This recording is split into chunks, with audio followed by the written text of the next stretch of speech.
My name is Kerry Skelton. I'm a paramedic. I work for Occupational Health and Safety International in Mentone, Texas. The worst times to travel on these roads are early morning, 5 to 7 a.m., 5 to 7 o'clock in the evening.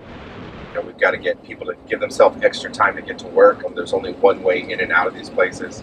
Never count on the driver in front of you to do the right thing. You've got to drive defensively, make sure you're not driving too close, and give yourself somewhere to go if someone pulls out in front of you, because that tends to be the typical accident pattern out here, these head-on collisions where someone's passing someone in the oncoming lane. It can happen so fast, and you're going to have to give yourself a way to go over to the right, get in the bar ditch, get on the shoulder.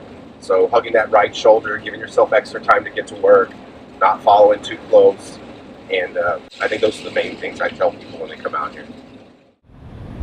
We do all our navigation based on GPS coordinates with degrees, minutes, seconds. A lot of times that can be kind of an evolving target. As we fly, we get updated coordinates. So having the location that the incident or the accident is at to begin with ensures that we can get there in a straight line the fastest possible. Just try to remember where you're at. Be looking at the mile marker signs, what road you're at, where you're headed towards, where's the nearest town. That way you can give us a frame of reference if you get in an accident on where you're supposed to be at. Location is the most important thing when you call to let people know where you're at. EMS world, we talk about the golden hour. It might be kind of the thought process that throw them in the back of a pickup truck, we can start moving towards the hospital. It's actually easier for us, for you guys to just stand still, and we can get to you, and we've got a mobile ER. We've got highly trained medics and nurses that are capable of delivering 95% or above of all the emergent care that you're going to get in the ER. So if we can arrive within 30 minutes to your site easily, and you're not moving that person around or making us have a moving target to get to. We do respond to a lot of car accidents out here. And a lot of times there are fatalities on scene. Trucks versus 18-wheelers. A lot of times we do transport very critical patients because of those incidents. When you're trying to mark an LC for a helicopter, people getting their hazards on, an orange cone on the hood can help them distinguish between these four wells or these four pad sites that are all within a quarter mile of each other. If there's something you could tell the drivers out here, you all respond to a lot of incidents and accidents. If there's something you could tell them right now, what would that message be? I would say it's the same thing as working on a rig or flying in a helicopter. There's a safe way to do it and there's an unsafe way to do it, and the margin for error is really small. And out here with speed limits at 75 miles an hour and everybody else is driving 90, 95 to begin with, when you reach that margin of error, the consequences are unforgiving and fairly extreme, fairly awful. My name's Jack Higgins. I'm a production supervisor with Anadarko Petroleum. The biggest things is the distractions. The guys don't have their mind on task. So when we have a new employee, he actually, before he's assigned a vehicle, he has to go do what we call a commentary drive.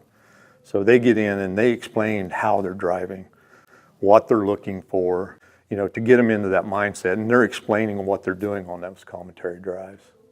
Yeah, so Anadarko put in some life-saving rules this year. We have eight of the life-saving rules, and driving is one of the top ones we have. So we're looking at speed, looking at seatbelt usage, and then also with the no cell phone policy. I worked as a volunteer fireman for 23 years. A 21-year-old kid driving a Camaro down a county road. He rolls the vehicle, not wearing a seatbelt. He stuck out the passenger window underneath the hood of the vehicle.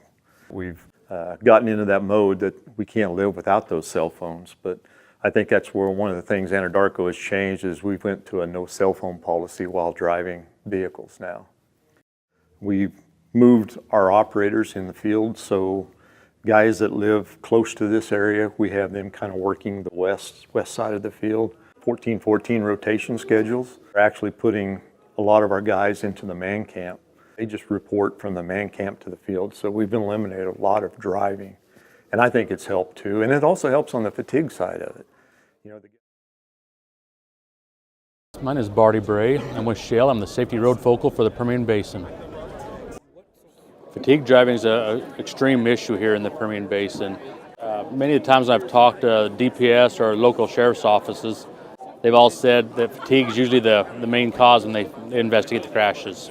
Many people are driving an hour plus to get to work, working 10 hours a day, and then have that hour-long drive back home.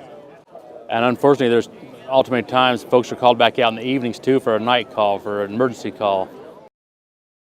How many times we go down the road, we pass somebody and they're talking on their phone, texting on their phone, looking at email, social media. That's a huge problem with the cell phones and distracted driving around here.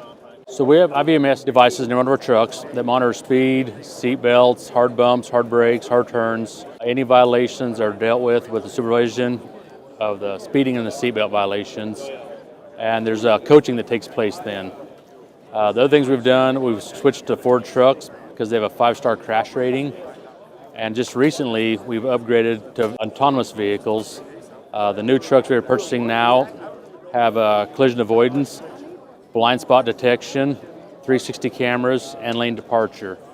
So what is the most important message you could convey to all drivers in West Texas if you had that opportunity? I think we all just need to slow down, take our time. Racing past somebody to gain an extra 5 minutes to get the job isn't worth your life. What if this was your family? What's your family going to do if you're the cause of it? What if you're the one that doesn't make it through it? That 5 minutes getting closer to the job worth your life or those around you? So your goal. Guys, if I could say one thing is know your limits when you're driving. If you're fatigued, get off the road, call somebody and get off the road. And also the biggest thing we have is slow down.